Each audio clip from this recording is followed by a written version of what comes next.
Welcome, everybody, to Gordium, where we generate, evaluate, and execute on startup ideas. Today, we're taking a look at the problem that finding apartments is hard. I think there's a ton of reasons that finding apartments is hard, and I want to dig into that a little bit first. I think apartments almost always means a new location. Like, so you're moving, and apartment almost, in my mind, is synonymous with like an unfamiliar space.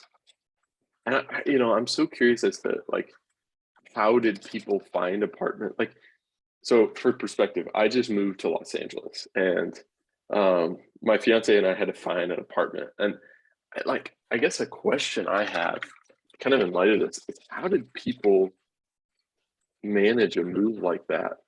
We moved from Michigan to Los Angeles. How would you do that? 20 years ago. Do you just show up in Los Angeles? Like, yeah. Do you call a realtor there or something? So yeah, so I think the root part of the root of this problem is you have an unfamiliar space you're moving to. So you're just inherently unfamiliar with the place. What else do you think contributes to making this problem hard, Neil? That it's decentralized, right? Ooh, You've got various owners that you need to interface with. yeah, and there's no strong brand you can trust. And then high variability in quality. Like, we dealt with some terrible folks in Colorado, Neil and I did, that Yep. like, oh, it was so bad. The apartment was an absolute mess, and they charged us for all of it on move out. When we moved in, it was a mess, and they just charged us for all of it. Like, the real kick in the pants was they didn't change the locks so the old tenants could get into our apartment, and they charged us to change the locks when we moved out, and that was exceptionally frustrating. I was very upset with them. This is so the decentralized is actually a point that Prof G brought up in the Pivot podcast, which is, he was kind of like, why is there no strong brand in real estate? That's such an interesting. And so he was talking about, I think he was. That was about the Disney, the possibility of Disney Oh, you're entering right. real estate. Oh, you've listened to it, huh? Well, that was one of the ones we listened to in Oh, you're right. Oh, you're right. You're right. You're right. Thank you for reminding me of that. So Disney, I'm surprised I don't have a Disney. Disney is starting to enter, and they found this interesting. I don't know. So I was hearing someone talk about this, and he was talking, or yeah, it was Prof G on the Pivot podcast. He was talking about how Uber and Airbnb have improved behavior because it's tied to identity. And he's talking about like why LinkedIn is better behaved than Twitter or Facebook because it's tied to your identity. I thought that was interesting. I was thinking about, you get into a taxi, 20 or 30 years ago, they don't know anything about you. Like, if you pay in cash, like there's no repercussions for you unless you take legal action. Whereas with Uber, you actually can say this passenger is terrible. Do not give them a ride. Like, you have some recourse. You can ban people from Uber, and I think that's interesting. Same yeah, with Airbnb. but that's a relatively level playing field, right? Where you can kick people out of the network, whereas housing is in such short supply. Oh yeah, yeah, yeah. No, not Even if necessarily. even if an apartment had 0 stars from everyone, people Oh would still yeah, rent. yeah. Well, I guess I wasn't necessarily talking like connecting it to this. Though Airbnb is a similar situation though, where you can kind of rate both people. Yeah, I don't think it applies super well to real estate. It was just an interesting aside. Yep. Yep. Um, yeah. So, all right. So we're seeing like you're moving fundamentally to an unfamiliar place. It's decentralized, so you don't even have the chance of like a familiar brand name to move into. Kind of. Um, hmm can you think of anything else? Well, there's also all these different timelines, right? Where Oh, you're sometimes right. it's You're right. like, I want an apartment when my lease runs out in 8 months. And Yeah. sometimes it's like, I moved here now. I need I need to move in. Yeah. Well, it's interesting. If you want an apartment in 8 months, you often can't find one because, like I found they only do it within 30 days. Oh, really? Yeah. So I basically, they want it filled. Yeah. What I found was that it was like like everything had a 6 month wait list. Oh, really? Yeah. Yeah. So if you wanted to move in soon, it was like you're out of luck. Yeah. That's what I had in Kalamazoo, where it was like, even if I wanted to move in, it was going to be like I'd need to hop on that train right away. Um, Oh, I didn't think, and you have to pay the deposit and all that probably yeah. Yep. like much in advance. That's really actually troublesome. Yep. Yeah. Yeah. Timing is horrible. Well, I remember, well, and it's hard to get rid of a lead. I mean, it's Yep. hard to move out and that comes with bad liabilities. Like I thought about, subleasing my apartment in Michigan, but I ended up just keeping the lease because I I would be liable for the damages a tenant would cause. They would Yep. also be liable, but I just don't want to mess with that, because that can really rack up Yep. to be a lot of money if someone messes stuff up. So, Yeah. and I Well, didn't have time to vet someone. Yeah. yep. Yep. And then the entire thing about um like subletting, is that allowed in this place or not? Yeah, And yeah. occupancy, there's this weird dance that you do between yourself and the landlord. It's like, am I allowed to have a roommate in this place? Or Oh, yeah. yeah.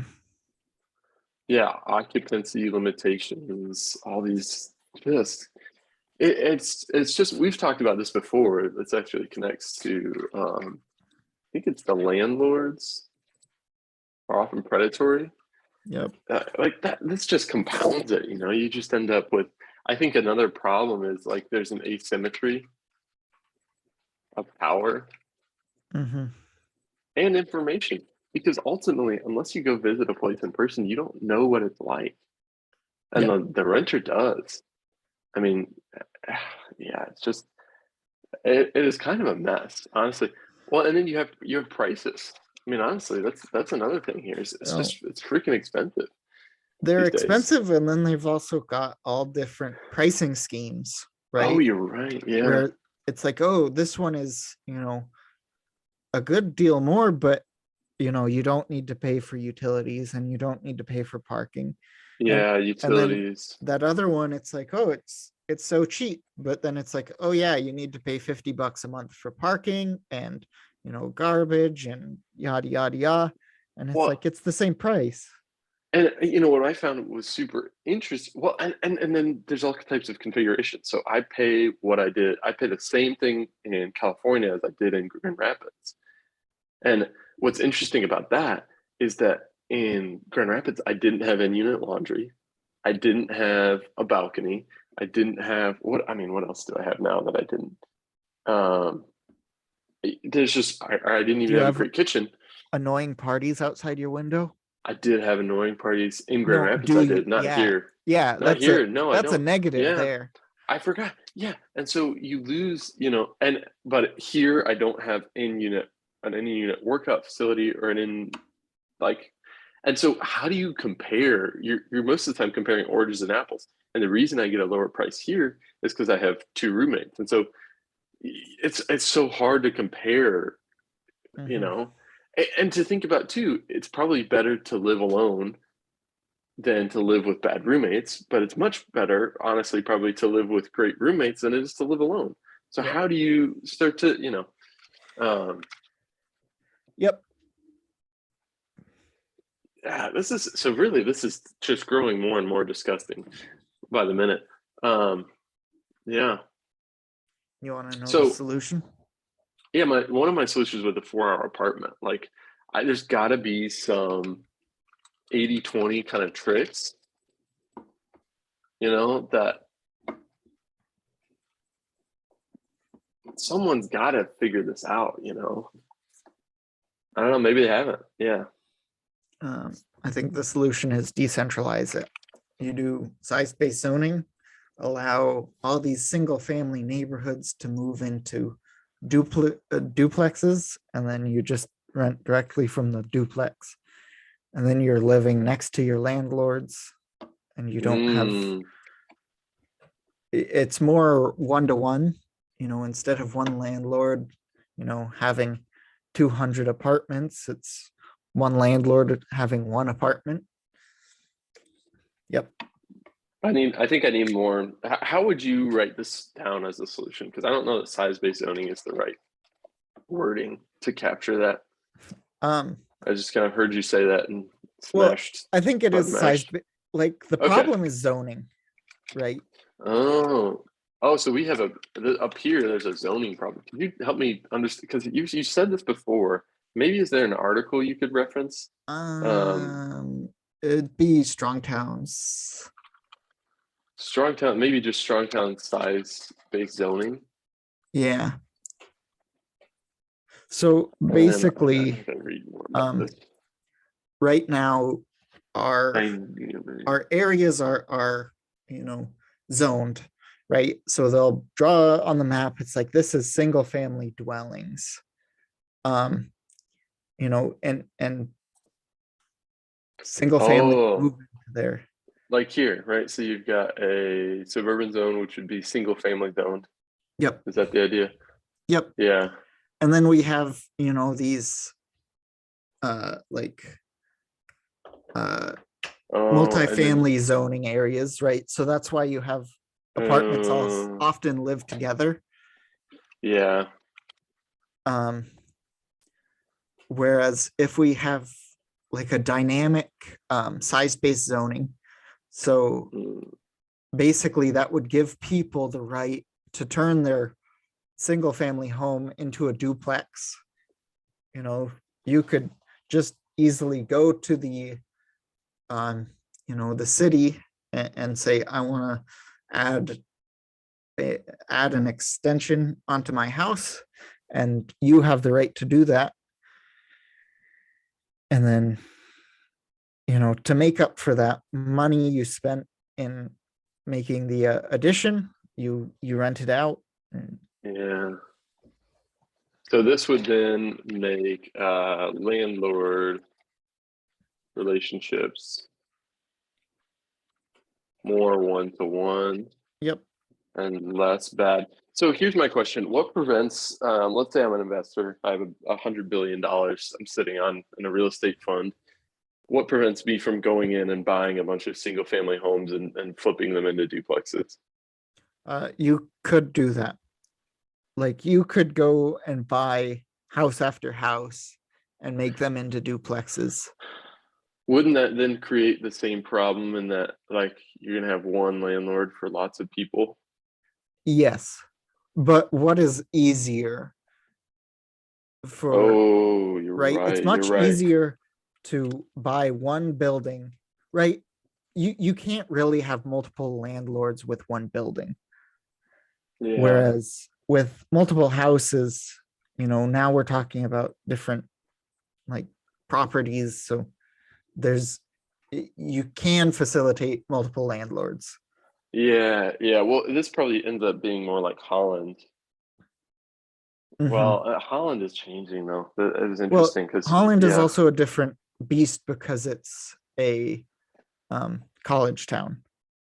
yeah. But it was interesting just even there seeing the shift from like our first the house I lived in was owned by a professor and then they sold it to someone. Then it was run by a property management company. Yep. And then So also those yeah, are buying houses to rent out houses, where we're talking yeah, about duplexes. The idea which with is those yeah. is that, basically it's a way to supplement someone's income where they essentially get free housing, right? So I That guess yeah. So one of the solutions, this is really increase supply of housing with Yep. size-based zoning. Yep. So you're saying let's make this much easier and really radically open up the different types of locations people can acquire housing in. Because yeah, it's so interesting. Some places are. There's a big debate in Los Angeles right now over. So we have to increase the amount of available housing by a huge amount, and so what they're trying to do is pull eminent domain and knock down a bunch of single family homes, and so there's people pissed about that. And it's interesting that they don't consider just saying, okay, you can zone these as duplexes and we can double the amount of housing Yeah. that's available in here. I don't know. That's Yeah. interesting. No, I mean, they're going from, you know, trying to go from silver bullet to silver bullet, which Yeah, doesn't yeah. work, I right? know. It needs to be a gradual process. There's so many apartments going up though. I mean, it's crazy. But I think it's interesting because actually Los Angeles has had a net decrease in population in the past year for the first time in I don't know, forever. It's been a Mhm. long time. And I think that's good. I think having a little bit of downward pressure on the amount of people moving to the city Well, is going to be really helpful. hopefully that, it is responded to appropriately, right? Not with a victory lap like, hooray, we have survived, we've weathered the storm, and instead it's, we um we got a break, hooray. Our Yeah. the challenges have retreated, but they have not gone away. No, we still need to fix housing. There's so many things that need to get fixed. Well, and I think what pisses me off, I think part of the problem here with finding apartments, it's hard. Part of it is just the idea that I was reading about oh, Theopat Cleopatra has this really cool crypto company that's doing some interesting things with real estate, making it more affordable to own a home. But we're talking about like using real estate as an investment class, like that. It's like, I mean, I guess you can commodities are used as an investment, but it's just kind of dumb. It's like this is a basic need. It's not something to speculate on. This is part of Yeah. why we're in this spot. It's freaking and what ends up happening, at least here in Los Angeles, is there's a lot of empty and vacant lots, half-built apartments, or Mhm. there's like I was looking, there's like 15 units just down the street that just sit empty because I'm guessing they ran out of money because they were speculating. They're dumb. It's like Mhm. this is just freaking ridiculous. This is not actually really that much of a problem. We just have a bunch of fake money drifting in. Yeah. What about Yeah. one thing you mentioned was, um well, there's a lot of interpersonal dynamics, right? Hmm. Having roommates can cut your cost a lot, and having a good landlord can cut your cost a lot. What if there Yeah. was, a Tinder like platform for Yeah. finding either roommates or landlords? Yeah. What if I think that's an interesting approach is use use landlords and roommates as filters. Um, right? Because I think, yeah, I think having a good landlord solves a lot of problems. And it'd be interesting to see people start to really prioritize that. That's not really a selling point right now. It's difficult to figure out what a good landlord looks like. Um, but Mhm. yeah, that use that as a primitive, like Yeah. landlord as the primitive for finding a good apartment. I think Mm. apartments.com solves this to some extent. It's not great. It's better than nothing. Well, I think, that doesn't really help when there's this asymmetry in the number of landlords, Yeah, yeah, right? That would only help if if you were in this, near one-to-one situation, um, Yeah. where it was like, okay, we just don't jive. I'm going to go to a, different, right? I think Yeah. apartments.com, in its ideal state would be a lot like, hostel world, um, where, you see ratings and people rate their experiences. Um, Huh. Yeah. and that's very informative, but that's a very different situation where you can just, sometimes you just bite the bullet. You're like, this is not good, but I need to stay for one night. Yeah. Yeah. And if I see a rat in the bathroom, I kind of knew that was going to happen. But that's very different when it's one night versus, you know, like Yeah. a year.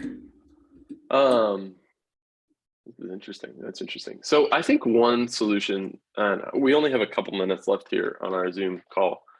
Interesting, they're actually enforcing the time limit now. Airbnb. So what Liv and I did, my fiance and I did when we moved to Los Angeles, is we stayed in Airbnb for like 2 weeks to find housing. So it Mhm. let us get a lay of the land. Yeah, Yeah, I mean, like so many things, pulling this pressure off, you know, it is good.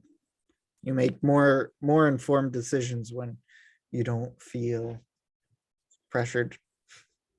yeah. I think another thing is strong social networks. That's how I found my apartment in Grand Rapids. Is we just had a family friend that had lived there, and I was like, okay, done.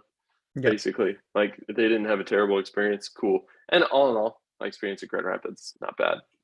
Under my landlord, they're kind of dinguses, but they are not as bad as other landlords I've had. We'll see though when it comes to move out time and if they find me, that'd be annoying. All right. Stage ratings. Let's see. I think I have mine. Yeah, I think so. Yep. For Okay. motivation, I give a 0. I'm surprised because you tend to like this stuff. I'm actually going to give it 2. I think this is a very interesting problem. Okay. Um, speed to failure. I give a 0. I unfortunately agree. I think this is a legislative problem at the end of the day. Yep. Impacts. I give a 1. I give it 2. I think solving this ends up really it relates to how we organize our cities. But with that, we're out of time, Well, that's a and studio. that's a studio. We will talk to you again later.